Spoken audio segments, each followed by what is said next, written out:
नमस्कार दोस्तों, स्वागत है आपका एग्जाम बुक चैनल में। दोस्तों इस वीडियो में बात करेंगे स्थानीय सरकार में। अब हम बात करेंगे नगर पालिका म्युनिसिपैलिटीज की। ठीक है, इससे पहले हमने जो है आपको पंचायत पढ़ा चुके हैं, अब है ये म्युनिसिपैलिटीज। जिस तरीके से पंचायतें जो हैं वो ग्रामीण क्षेत्र में काम करती हैं, वैसे ही म्युनिसिपैलिटीज या नगर पालिका शहरी क्षेत्रों में काम करती हैं। कुछ प्रमुख तथ्य देख लेते हैं। प्रमुख तथ्यों में क्या है, भारत में शहरी स्थानीय शासन का अर्थ क्या है। अर्थ है शहरी लोगों द्वारा चुने प्रतिनिधियों से बनी सरकार। ठीक है, मतलब लोकल गवर्नमेंट्स होती हैं, ये लोकल गवर्नमेंट बोला जाता है इनको। लोकल गवर्नमेंट का मतलब जिसमें पंचायतें और आपका जो नगर पालिका आते हैं, ये दोनों के दोनों आते हैं। ठीक, शहरी स्थानीय स्वशासन को 74वें संविधान संशोधन 1992 द्वारा संवैधानिक दर्जा दिया गया। इससे पहले ये संवैधानिक रूप से संवैधानिक दर्जा नहीं था। संवैधानिक दर्जे का मतलब क्या होता है, ये संविधान में इसके बारे में चर्चा नहीं करी गई थी, संविधान में इसका कोई उल्लेख नहीं था। लेकिन 74th कॉन्स्टिट्यूशनल अमेंडमेंट 1992 के बाद इसको एक कॉन्स्टिट्यूशनल दर्जा मिल गया। भारत में पहला नगर निगम मद्रास में स्थापित किया गया था। ठीक है, भारत में स्थानीय स्वशासन का पिता लॉर्ड रिपन को कहा जाता है। ठीक है, कुछ कभी कभी क्वेश्चन आ जाते हैं इससे। फिर है उसके बाद 74 कॉन्स्टिट्यूशनल अमेंडमेंट से संविधान में भाग 9A जोड़ा गया। ठीक है, 73वें संविधान में कौन सा जोड़ा गया था, वो था भाग 9। ठीक है, भाग 9 जोड़ा गया था, इसमें भाग 9A जोड़ा गया। फिर है भाग 9A को नगर पालिका नाम दिया गया है। भाग 9A को क्या है, नगर पालिकाएं नाम दिया गया है। इस अधिनियम का मतलब होता है कॉन्स्टिट्यूशनल अमेंडमेंट, जो 74 कॉन्स्टिट्यूशनल अमेंडमेंट जो संविधान संशोधन किया गया था, इसमें 12वीं अनुसूची को भी जोड़ दिया गया। ठीक है, जैसे जब 73वें संविधान संशोधन से क्या जोड़ा गया था, भाग 9 पार्ट 9 और अनुसूची क्या थी, 11। इस चीज को आप याद रखना हमेशा, ये क्वेश्चन में बनते हैं ना तो यही बनते हैं। फिर है अनुच्छेद 243P से लेकर 243ZG तक संविधान में इसका उल्लेख किया गया। मतलब संविधान जो है में जो अनुच्छेद है वो इसके बीच में है, उसमें नगर पालिकाओं के बारे में चर्चा की गई है। अनुच्छेद 243W में नगर पालिकाओं के कार्यकारी 18 विषय दिए गए हैं। जैसे पंचायतों के पास 29 विषय होते हैं, ठीक है, उसी प्रकार इसमें जो है 18 विषय दिए गए हैं। अब नगर पालिकाएं कितने प्रकार की होती हैं, तो 3 प्रकार की नगर पालिका होती हैं। पहली होती है नगर पंचायत, एक ऐसे क्षेत्र जो ग्रामीण से शहरी क्षेत्र में परिवर्तित हो रहा हो, मतलब ट्रांजिशन फेज में हो, जो ग्रामीण से शहरी क्षेत्रों में परिवर्तित हो रहा हो। फिर है नगर पालिका परिषद, मतलब छोटे शहरी क्षेत्र, जैसे आपका छोटे छोटे क्षेत्र जो होते हैं ना, जैसे छोटे छोटे शहर जो होते हैं, जैसे शाहजहानपुर हो गया, अब तो खैर नगर निगम हो गया, उससे पहले नगर पालिका परिषद था ये। उसके बाद है नगर निगम मतलब बड़े क्षेत्र, मुरादाबाद, बरेली, गाजियाबाद, ठीक है, गोरखपुर, उसके बाद इलाहाबाद, इस तरीके से जो है नगर निगम बहुत बड़े बड़े क्षेत्रों में, बड़े बड़े शहर जो होते हैं उनमें नगर निगम स्थापित किया जाता है। फिर है नगर पालिका के सभी सदस्य सीधे नगर पालिका क्षेत्र के लोगों द्वारा चुने जाते हैं। नगर पालिका के जो सदस्य होते हैं, ठीक है, वो सीधे नगर पालिका क्षेत्र में जो लोग रह रहे होते हैं वही उनको चुनते हैं। प्रत्येक नगर पालिका को निर्वाचन क्षेत्र, जिनको की जो वार्डों, जिनको जो कि वार्ड के नाम से भी जाना जाता है, में बांट दिया जाता है। ठीक है, कि भाई कोई शहर है उसको वार्डों में बांट दिया गया। फिर उस वार्ड में रहने वाले लोग जो हैं वो पार्षदों को जो है चुनते हैं। राज्य विधानमंडल नगर पालिका के अध्यक्ष के निर्वाचन का तरीका प्रदान कर सकता है। इसका मतलब क्या है, इसका मतलब यह है कि जो नगर पालिका का अध्यक्ष होगा वो अप्रत्यक्ष रूप से चुना जाएगा या डायरेक्ट चुना जाएगा, ये राज्य विधानमंडल ही तय करेगा। ठीक है, ऐसा मत सोचना कि जो इस समय अगर क्वेश्चन आ जाता है उसमें ये चीज लिखी होती है तो आप यही लगा के आना कि राज्य विधानमंडल ही डिसाइड करता है। ठीक है, क्योंकि राज्य विधानमंडल के पास ये पावर है, संविधान में यही चीजें लिखी हुई हैं। नगर पालिका क्षेत्र में SC/ST को आरक्षण प्रदान किया गया है। महिलाओं के लिए 1/3 सीटों का आरक्षण भी प्रदान किया गया है। मतलब ये बिल्कुल पंचायतों की तरह हो गया कि SC/ST के लिए भी आरक्षण है और महिलाओं के लिए भी 1/3 सीटों का आरक्षण है। राज्य विधानमंडल SC/ST महिलाओं के लिए अध्यक्ष पद के लिए आरक्षण का प्रावधान किया गया है। राज्य विधानमंडल जो है, ठीक है, वो क्या कर सकता है, मतलब स्टेट लेजिस्लेटिव असेंबली जो है वो SC/ST महिलाएं, उनके लिए अध्यक्ष का जो पद होता है नगर पालिकाओं में, जो अध्यक्ष का पद होता है उनके लिए आपका डिसाइड कर सकता है। ठीक है, फिर है राज्य विधानमंडल OBC अदर बैकवर्ड क्लास के लिए सीटों का एवं अध्यक्ष पद के लिए आरक्षण का प्रावधान कर सकता है। ठीक है, मतलब जो सीटें होती हैं ओबीसी के लिए, उनकी सीटों पे जो है उनका आरक्षण और अध्यक्ष पद के आरक्षण का भी वो प्रावधान कर सकता है।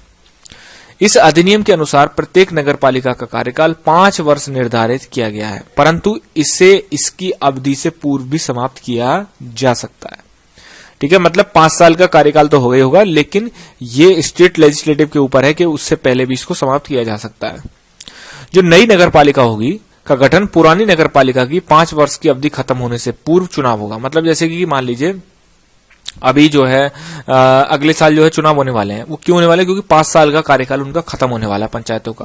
तो काम जो उसका कार्यकाल खत्म होने से पूर्व ही चुनाव करवा लिए जाएंगे, जिससे कि कंटिन्यूटी बनी रहे, कुछ मतलब समय जो है खाली न रहे। जैसी नई नगरपालिका जो है वो पुरानी खत्म होगी, वैसे ही नई का जो है गठन हो जाएगा। यदि नगरपालिका विघटित हो गई है तो इस दशा में विघटित होने से 6 महीने की अवधि तक चुनाव करवा लिए जाएंगे। मतलब जैसे कोई नगरपालिका विघटित हो चुकी है, तो विघटित होने के बाद 6 महीने के अंदर जो है उसके चुनाव होंगे और फिर दोबारा उसको स्थापित कर दिया जाएगा। कोई व्यक्ति निम्न आधार पर निरर्ह का मतलब होता है इनएलिजिबल घोषित किया जा सकता है। जैसे कोई कानून अगर ऐसा बना दिया हो राज्य ने, जैसे मैंने पंचायतों में बनाया था कि 2 से 3 बच्चे अगर हैं तो आप चुनाव नहीं लड़ सकते। इस टाइप के कानून जो है कुछ बना सकते हैं। जैसे बिजली का बिल आपने जमा नहीं किया है तो आप नहीं जो है लड़ सकते चुनाव। दूसरा है कोई भी व्यक्ति अगर 21 वर्ष जिसकी आयु पूरी ना हुई हो, ठीक है, अर्थात व्यक्ति को 21 वर्ष की आयु पूरे करने पर ही चुनाव लड़ सकता है, वो उससे नीचे नहीं लड़ सकता वो चुनाव। अयोग्यता संबंधित सभी विवाद जो है राज्य विधानसभा द्वारा निर्धारित प्राधिकारी द्वारा निस्तारित किए जाएंगे। कोई भी अगर विवाद होगा तो वो जो आपकी विधानसभाएं हैं, जो आपकी स्टेट लेजिस्लेटिव असेंबलीज हैं, उनके द्वारा एक प्राधिकारी नियुक्त कर दिया जाएगा, वो आपका सारे के सारे विवाद देखेगा। अब जैसे यहाँ ये पंचायत नहीं, ये नगरपालिका है। नगरपालिका के चुनाव देखरेख निर्देशन मतदाता सूची तैयार करने के लिए राज्य चुनाव आयोग का गठन किया जाएगा, स्टेट इलेक्शन कमीशन। यहां पर कंफ्यूजन बहुत ज्यादा होता है। पंचायत नगरपालिका के चुनाव स्टेट इलेक्शन कमीशन कराता है। राज्य चुनाव आयोग की नियुक्ति कौन करता है? राज्यपाल करता है। फिर है नगरपालिका के चुनाव संबंधी सभी मामलों पर राज्य विधानसभा का कोई भी नियम बना सकती है। मतलब नगरपालिका के चुनाव से संबंधित अगर कुछ भी है, कोई भी मामला है, उस पर राज्य विधानसभा के पास पूरा होल्ड अप है, वो कोई भी नियम कानून बना सकती है।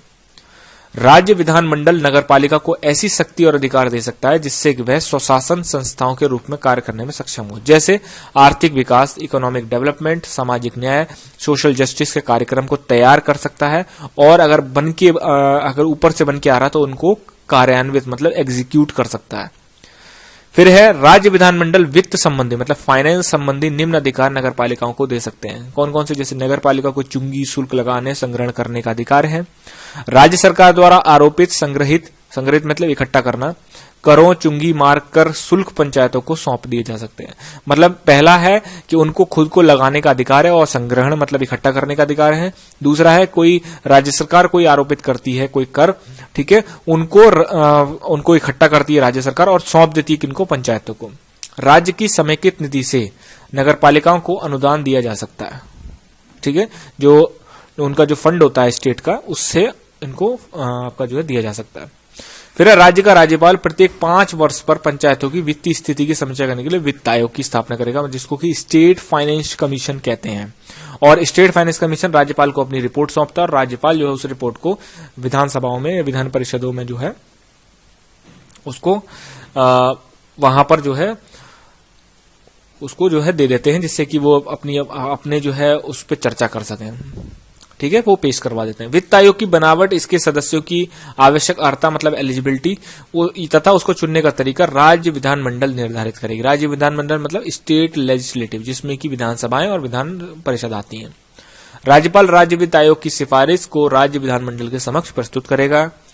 नेक्स्ट है केंद्रीय वित्त आयोग भी, जो सेंट्रल फाइनेंस कमीशन होता है, राज्य में नगरपालिकाओं के पूरक स्रोतों मतलब एक्स्ट्रा कुछ सोर्स जो होते हैं में वृद्धि के लिए राज्य वित्त आयोग को सलाह देगा। फिर राज्य विधानमंडल नगरपालिकाओं के खातों की देखरेख के लिए लेखा परीक्षा मतलब ऑडिट करवाएगा, कितना पैसा कहाँ खर्च हुआ, कैसे खर्च हुआ, वो सारी की सारी स्टेट की जो लेजिस्लेटिव असेंबलीज हैं वो आपका जो है ऑडिट करवाएंगी। नगरपालिका संबंधित चुनावी मामलों में न्यायालय हस्तक्षेप नहीं दे सकता। ये मैंने पंचायत में भी आपको बताया, सेम चीज है ये। नगरपालिका के चुनाव को राज्य विधानमंडल द्वारा निर्धारित प्राधिकारी अथवा तरीके के अलावा चुनौती नहीं दी जा सकती।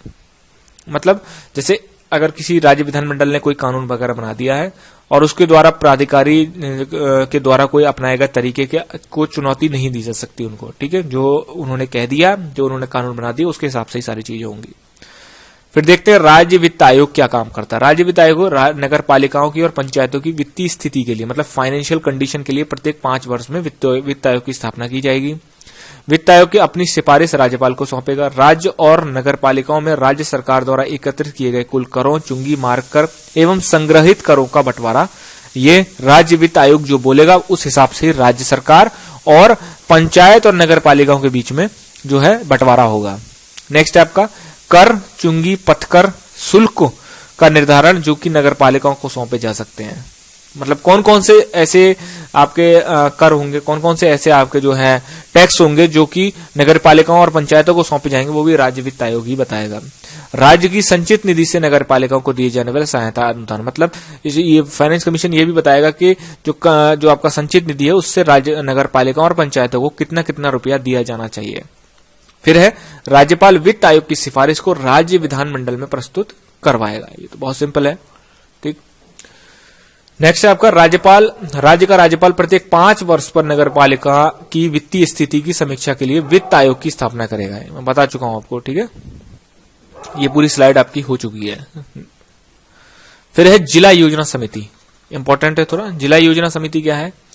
आपका जो डिस्ट्रिक्ट में जो योजनाएं बनती हैं, ठीक है, उसके लिए एक समिति बनाई जाती है। प्रत्येक राज्य जिला स्तर पर एक जिला योजना समिति का गठन किया जाएगा जो कि जिले की पंचायत और नगर पालिका द्वारा तैयार योजना को संगठित करेगी और जिला स्तर पर एक विकास योजना का प्रारूप तय करेगी। मतलब पंचायत और नगर पालिकाओं द्वारा जो तैयार की जाएगी योजना उसको इकट्ठा करेगी और जिला स्तर पर उसकी विकास योजनाओं को प्रारूप तैयार करेगी कि हाँ भाई डिस्ट्रिक्ट में क्या क्या चीजें होनी चाहिए। इस अधिनियम के अनुसार, इस अधिनियम मतलब 74वां संविधान संशोधन एक अधिनियम के अनुसार जिला योजना समिति के 4/5 भाग जिला पंचायत और नगर पालिकाओं के निर्वाचित सदस्यों में से चुने जाएंगे। मतलब जो जिला पंचायत होती हैं वो और नगर पालिकाओं के जो निर्वाचित सदस्य होते हैं उनमें से चुने जाएंगे। समिति का जो अध्यक्ष होगा, मतलब जिला योजना समिति का जो अध्यक्ष होगा, विकास योजनाओं को राज्य सरकार को प्रेषित करेगा। मतलब स्टेट को भेज देगा जो भी वहां पर जो है अपना डेवलपमेंट के लिए जो है योजनाएं बनेंगी। 12वीं अनुसूची के कुछ विषय देख लेते हैं। वो है नगरीय योजना, सड़क व पुल, अग्निशमन मतलब जो फायर सर्विसेज होती है, नगर वानिकी, समाज के कमजोर वर्गों के लिए हित, जन्म और मृत्यु का पंजीकरण, जन सुविधाएं, निर्धनता उन्मूलन। ये कुछ हैं, वैसे तो बहुत सारे हैं लेकिन ये कुछ मैंने आपको बता दी जो इंपॉर्टेंट है। शहरी शासन के 7 प्रकार होते हैं। कौन कौन से होते हैं?